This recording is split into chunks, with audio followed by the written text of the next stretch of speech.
नमस्ते बच्चों, आज की हिंदी की कक्षा में आप सबका स्वागत है।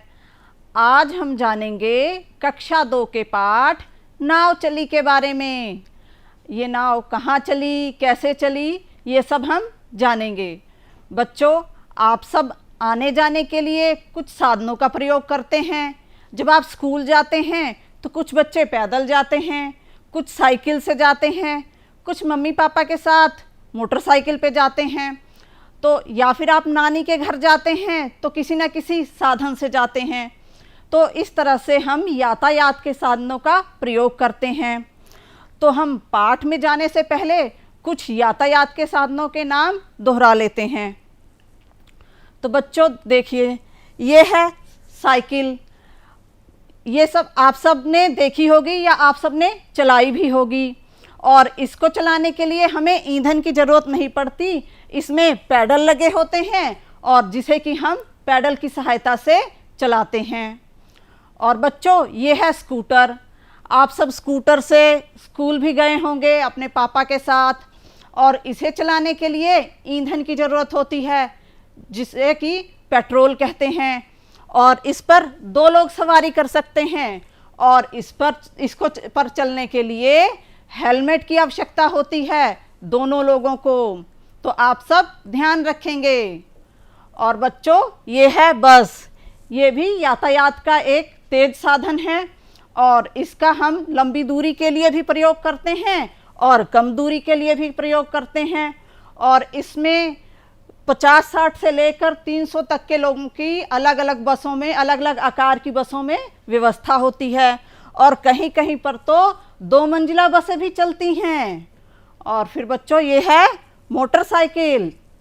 इसे भी चलाने के लिए ईंधन की आवश्यकता होती है, पेट्रोल की।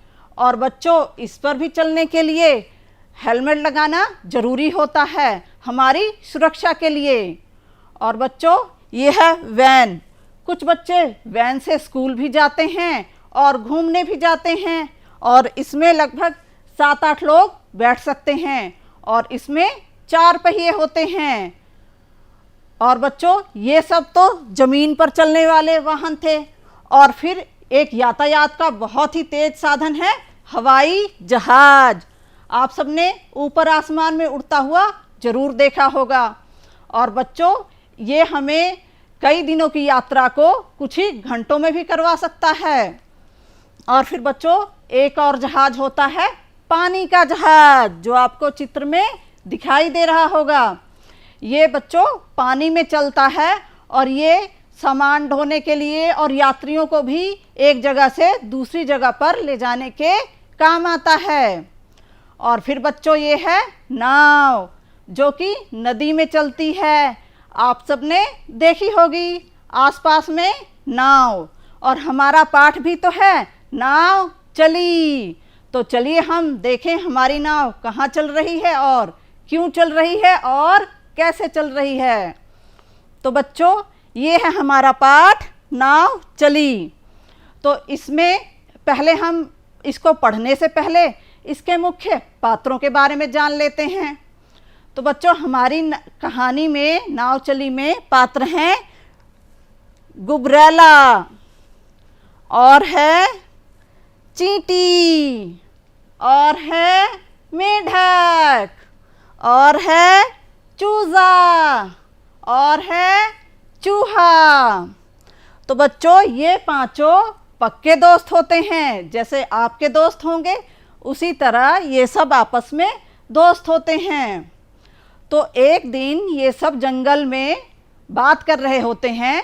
तो चूजा कहता है, चलो दोस्तों, क्यों ना हम सब चलें दुनिया देखने, दुनिया घूमें। तो चींटी कहती है, हाँ हाँ, दुनिया बहुत बड़ी है, और हम सब नई नई चीज़ें देखेंगे, और चलो हम सब दुनिया घूमने चलते हैं।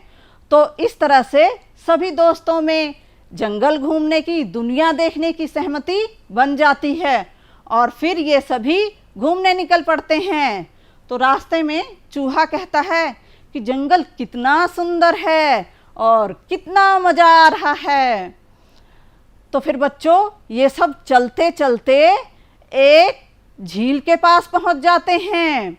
तो वहाँ पर क्योंकि चूजे को, चूहे को, चींटी को और गुबरैले को तैरना नहीं आता है, तो ये सब कहते हैं अब हम आगे कैसे जाएंगे, क्योंकि हमें तो तैरना नहीं आता।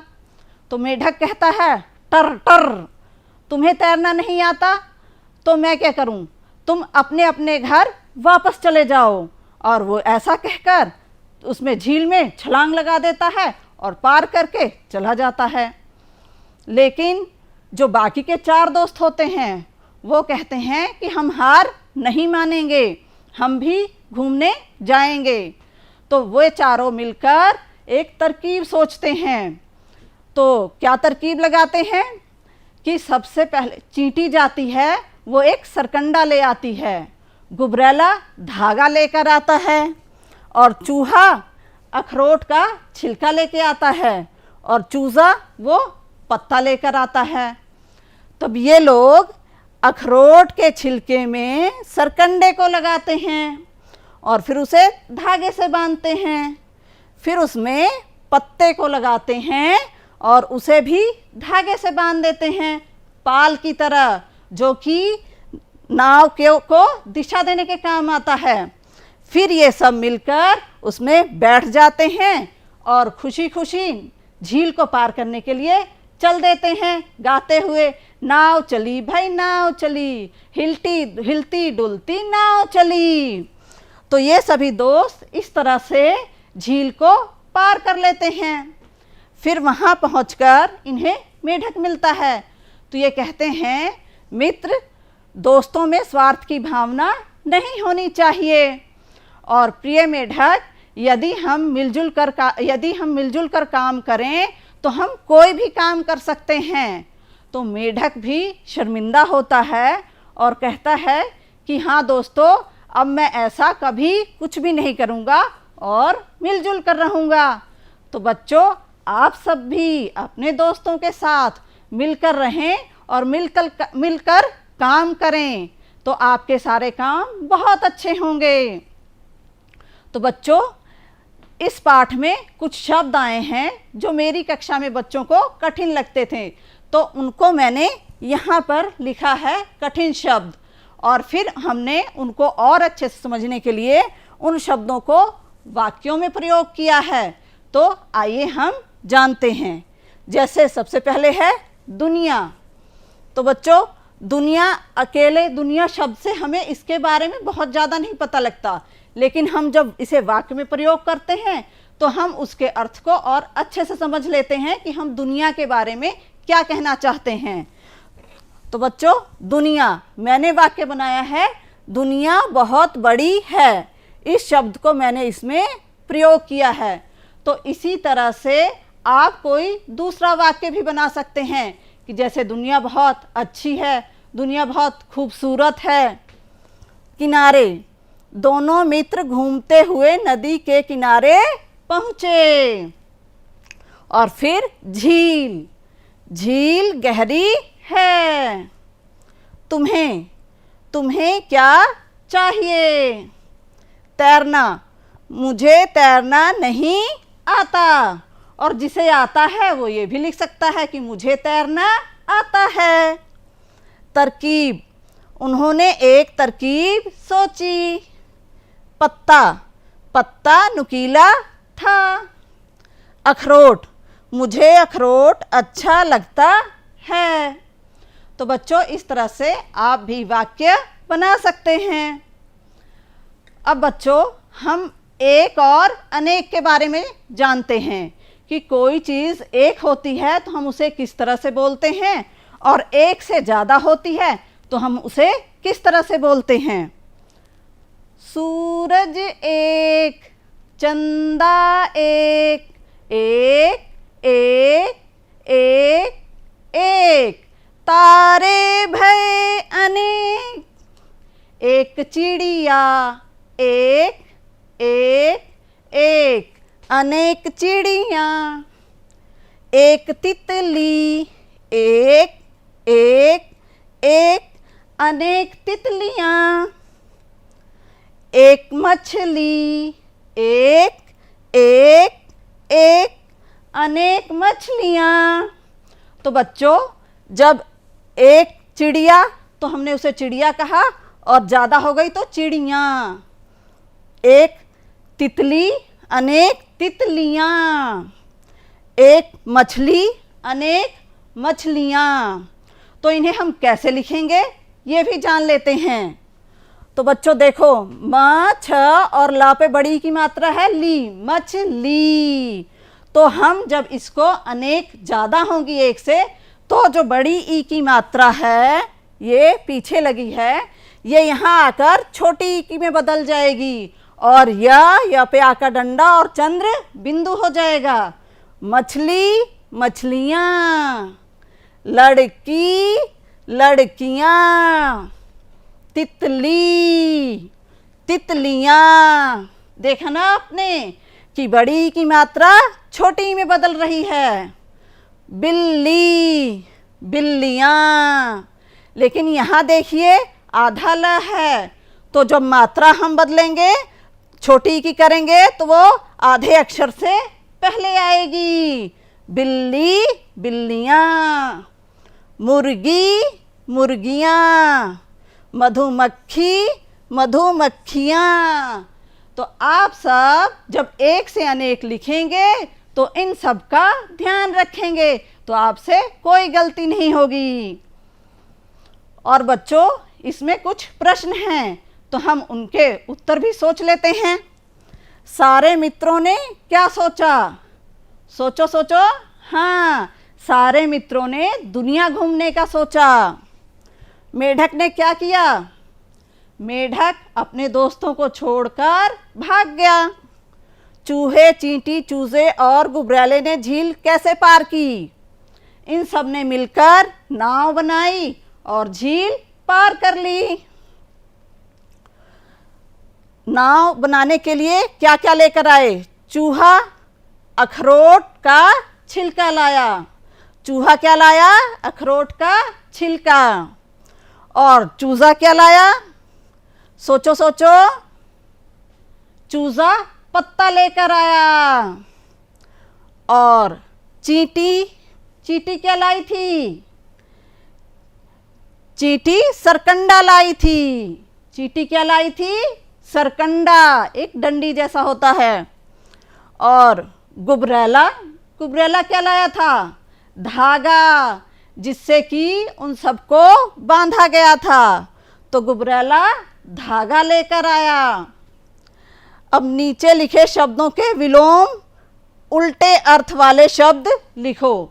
जो ये शब्द हैं इनका हमें उल्टे अर्थ जो बताते हैं वो शब्द लिखने हैं।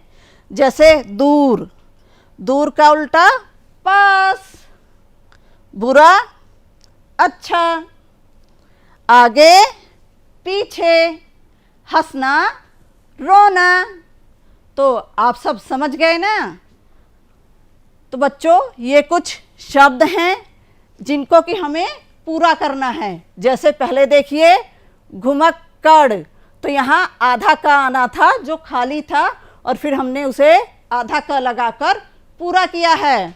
तो उसी तरह से मधुमक्खी, तो यहाँ भी आधा का आएगा जो हम यहाँ पे लिखेंगे। ढक्कन, तो यहाँ आधा का, ढक्कन।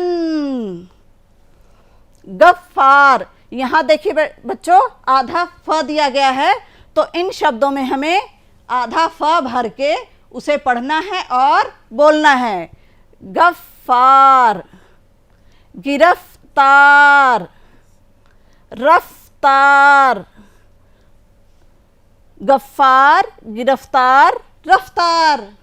तो बच्चों, ये आधा च, हमें आधा च भरना है इन शब्दों में। तो आधा च भरने के बाद इनका उच्चारण कैसे होगा?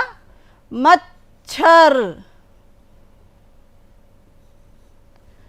खच्चर, बच्चा। तो बच्चों, ये आपको समझ में आ गए होंगे। अब यहाँ पर सही शब्द छांटकर लिखना है। जैसे सबने मिलकर नाव बनाई, तो यहाँ खाली जगह थी, यहाँ हमने भरा है नाव। सबने मिलकर नाव को डैश में उतारा, तो किस में उतारा? पानी या पहाड़? पानी। तो यहाँ हम लिख देंगे पानी। सब एक साथ नाव में डैश सो गए या बैठ गए? बैठे थे ना, तो यहाँ हम भरेंगे बैठ गए। और फिर चूहा नाव डैश लगा, तो चलाने लगा या डुबोने? हाँ बिल्कुल सही, चलाने लगा। तो चूहा नाव चलाने लगा। मैंने इन पे गोला किया है, आप इसे बीच में भरेंगे। बच्चों, नाव यातायात का एक साधन है, तो उसी तरह से हम सड़क पर चलते हैं और यातायात के साधनों का प्रयोग करते हैं, तो उनके भी कुछ नियम होते हैं, और जब हम उन नियमों का पालन करते हैं तो दुर्घटना नहीं होती। लेकिन अगर हम नियमों का पालन नहीं करेंगे तो दुर्घटना होने की संभावना रहती है। तो इसे हम एक कविता के माध्यम से जानते हैं, सड़क के कुछ नियमों के बारे में। तो आइए हम कविता दोहराते हैं। सड़क बनी है लंबी चौड़ी, सड़क बनी है लंबी चौड़ी, उस पर जाती मोटर दौड़ी, उस पर जाती मोटर दौड़ी, सड़क पार सीधे मत जाओ, सड़क पार सीधे मत जाओ, जेब्रा क्रॉसिंग पर आ जाओ, जेब्रा क्रॉसिंग पर आ जाओ, दाएं बाएं नज़र घुमाओ, दाएं बाएं नज़र घुमाओ, सड़क पार फिर तुम चले जाओ, सड़क पार फिर तुम चले जाओ। तो बच्चों, सड़क पार करने के लिए हमें सीधे दौड़कर नहीं जाना होता है, हमें जेब्रा क्रॉसिंग से सड़क पार करनी होती है। जैसे कि इसमें दिख रहा है, ऐसी सफ़ेद और काली धारियां बनी होती हैं सड़क पर जहां बत्ती होती है। तो सड़क पार करने के लिए हमेशा इन जेब्रा क्रॉसिंग का ही प्रयोग करें। और पैदल चलने के लिए भी सड़क के बगल में फुटपाथ बना होता है, थोड़ी ऊंची सी जगह होती है। तो जब आप सड़क पर चलें तो हमेशा फुटपाथ पर चलें। और बच्चों, सड़क पर या सड़क के पास नहीं खेलना चाहिए। जब आप सड़क पर खेल रहे होंगे तो कोई भी गाड़ी आ सकती है जिससे दुर्घटना हो सकती है। और अगर सड़क के पास भी खेल रहे हैं तो खेलते खेलते आपकी गेंद या कोई सामान सड़क पर चला जाएगा, जिसे आप लेने के लिए जाएंगे और फिर दुर्घटना होने की संभावना बढ़ जाती है। इसलिए सड़क पर और सड़क के पास बिल्कुल नहीं खेलना चाहिए। और बच्चों, आपने देखा होगा सड़क पर ऐसी बत्तियां बनी होती हैं, तो जब लाल होती है तो गाड़ियां रुक जाती हैं, और पीली बत्ती का मतलब होता है कि आप चलने के लिए तैयार रहें, ये गाड़ियों के लिए होता है। और हरी बत्ती का मतलब है आप जा सकते हैं। तो उसी तरह से यहाँ पर ये बत्ती लगी हुई हैं और इनके रंग लिखे हैं, और हमें इनको मिलाना है। मैंने इनको आगे पीछे लिखा है। तो बच्चे देखिए, लाल, लाल का मतलब रुकिए, तो हम लाल को रुकिए से मिलाएंगे। और पीली, पीली का मतलब तैयार हो जाएं। और हरी, हरी का मतलब आगे बढ़िए। तो बच्चों, आप सब इन बत्तियों का और नियमों का पालन करेंगे और दुर्घटना से बचे रहेंगे। अब बच्चों, हम एक गतिविधि करेंगे, क्योंकि हमारा पाठ है नाव, तो हम चलाएंगे एक नाव, लेकिन उससे पहले हम बनाएंगे। तो बच्चों, आप एक ऐसी शीट ले सकते हैं, और या फिर आप जो वेस्ट पेपर होता है आप उससे भी नाव बना सकते हैं। आप कॉपी और किताब नहीं फाड़ेंगे, तो हमेशा वेस्ट पेपर से या कोई ऐसी शीट लेकर ही नाव बनाएंगे। तो बच्चों, ये हमारी शीट है, इसको हम बीच से मोड़ेंगे इस तरह से, और फिर जब ये दो भागों में बट गया तो इसको हम एक और बार इसको यहाँ से ऐसे मोड़ लेंगे। तो बच्चों, हमें यहाँ से ये बीच की रेखा मिल गई है। अब हम इसको यहाँ से ऐसे मोड़ते हुए यहाँ से इसको ऐसे मोड़ेंगे। ये हमने इसको मोड़ लिया ऐसे, और इस लाइन से मिला के, और इसी तरह से हम दूसरे तरफ को भी ऐसे ही मिलाएंगे।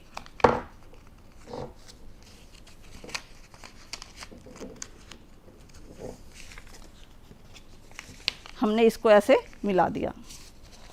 अब बच्चों ये आप देखिए, ये बीच के ये दो हिस्से हैं, इसको जहाँ से हमने ये मोड़ रखा है यहाँ से इसको हम इसको भी मोड़ देंगे ऐसे, और फिर हम इसको यहाँ से दूसरी तरफ वाला भी, ये एक तरफ का हमने मोड़ा है ये, और अब हम दूसरी तरफ का भी मोड़ देंगे ऐसे। अब हम इसे बच्चों ऐसे बीच से ऐसे टोपी की तरह, देखो ये खुल रहा है, हम इसको ऐसे खोल देंगे। ये जो हैं इनको अच्छे से ऐसे अंदर कर देंगे, ये जो कोने निकले हुए हैं इनको अच्छे से ऐसे अंदर कर देंगे, और फिर हम इसको ऐसे मोड़ देंगे। ये देखो बच्चों, ये ऐसे बन जाएगा, और ये ऐसे बीच से ऐसे खुल रहा है। अब यहाँ बीच से हम इसको फिर से मोड़ देंगे।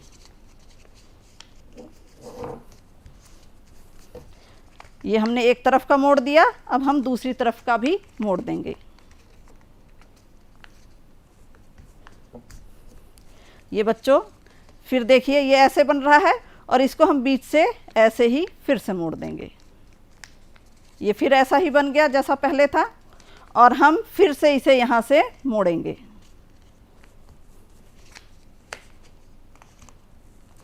ये इस तरह से ये बन गया बच्चों, देखो तिकोना। अब इसको हम यहाँ बीच से, ये देखो ये दो हमें इसके कान मिल रहे हैं, यहाँ से ऐसे खोल देंगे, और ये बन गई हमारी नाव। और इसे हम पानी में चलाएंगे। ये देखो, तो बच्चों ये हमारी नाव चली। तो इस तरह से आप भी नाव बनाइए और पानी में चलाइए। तो अब हम बच्चों, अब हम जानते हैं श, श और स के बारे में। इन शब्दों को, इन वर्णों को पढ़ने में कुछ बच्चों को दिक्कत आती है, और कई बार लिखने में वो भूल कर बैठते हैं। किसी श की जगह स लिख देते हैं और स की जगह श लिख देते हैं। तो बच्चों उच्चारण के स्थान के आधार पर कुछ इन वर्णों का स्थान होता है। जैसे कि आप अपने होठों को बिना मिलाए हुए म बोलिए, म, तो होठों को बिना मिलाए म बोलने की कोशिश करो, दिक्कत हो रही है ना। और उसी तरह से त हम बोलते हैं तो हमारी जीभ हमारे दांतों तक आती है, और अब दांतों पे बिना लगे त बोलिए, दिक्कत हो रही है ना। तो उसी तरह से इन श, श और स का भी स्थान होता है हमारे बोलने के अनुसार। तो श जो है ये तालवे से बोला जाता है। श मूर्धन्य, स दंत्य। तो बच्चों इसको समझने के लिए हम अपने हाथ का ही सहारा लेते हैं। जैसे हमारा मुंह है, ऊपर आप मुंह में जीभ फेर के देखिए, उसी तरह से देखिए, ये सबसे पहले हम इन्हें अपने दांत मान लेते हैं, ये आगे क्यों। फिर उसके बाद ये देखिए, ये जो पहली लाइन है हमारे हाथों में, इसे हम तालवे मान लेते हैं। आपने जीभ में दांतों के पीछे जीभ को लगाइए मुंह में, तो वो थोड़ा सा ऊंचा स्थान, वो तालवे। और ये जो तीसरी लाइन है हमारे हाथों में, ये उससे भी पीछे का स्थान मूर्धन्य। तो हम बोलते हैं, देखिए पहले दंते वाला स, दांत में स, तो दंते, यहाँ से जो जीभ लगती है हमारी आगे दांतों पे स, और फिर उससे पीछे तालवे श, और सबसे पीछे श। तो इस तरह से इनका उच्चारण होता है। आप इनका ध्यान रखेंगे तो आप बोलने में गलती नहीं करेंगे और इनको पहचान भी पाएंगे। तो सबसे पहले श का उच्चारण करते हैं हम। ये श, शीशा, शुभ, शरीफा। अब ये दूसरा सा मूर्धन्य वाला श, वर्ष, हर्ष, वर्षा। तो आप बोल के देखिए, आपको अंतर समझ में आएगा। और फिर स, सड़क, सरसों, सरल। तो इस तरह से बच्चों हम इनका ध्यान रखेंगे तो इनके अंतर को पहचान पाएंगे। और कुछ और भी शब्द हैं जिनमें ये स और श एक या दो बार प्रयोग हो गए हैं। जैसे संतोष, तो हमने जब स बोला तो कैसे आवाज आई, और आखिरी में श बोला तो कैसे आवाज आई। संतोष, संतुष्ट, शासन, विशेष संशोधन। तो बच्चों, मुझे आशा है आप समझ गए होंगे स, श और श में अंतर। अब बच्चों, ये वर्ण हैं, इनसे हमें शब्द बनाने हैं। जैसे क से आप सबने कबूतर पढ़ रखा है, तो इनसे और भी बनते हैं, कमल, किताब, किसान, बहुत सारे बनते हैं। मैंने यहाँ कुछ लिखे हैं और आप अपनी मर्जी से अपनी कॉपी में लिख सकते हैं। क से कमल, क से किताब, क से किसान, ख से खरगोश, ख से खाली और ख से खेल। अच्छा लगता है ना। ग से गाय, ग से गमला, ग से गुबरैला, हमारी किताब में था। घ से घर, घ से घड़ी, घ से घोंसला और च से चूहा, च से चींटी, च से चूजा, ये तो हमारी कहानी में ही थे। छ से छाता, छ से छड़ी, छ से छिपकली, ज से जग, ज से जहाज, ज से जवान, झ से झील, झील थी ना। झ से झूठ, झ से झोपड़ी। तो इस तरह से आप खेल भी खेल सकते हैं एक दूसरे के साथ, वर्णों के अलग अलग शब्द बनाकर। तो बच्चों, इन्हें आपको पहचानना है और इनके नाम लिखने हैं। इनको तो आप पहचानते हैं, हमारी कहानी में थी चींटी, चूहा, मेढक, चूजा और नाव। तो इन सब के नाम आप लिखेंगे अपनी कार्य पुस्तिका में। अब बच्चों, क्या आपने कभी कोई काम मिलजुल कर किया है? और किया है तो अपनी कॉपी में लिखिए। हम सब लोग बहुत से काम मिलजुल कर करते हैं।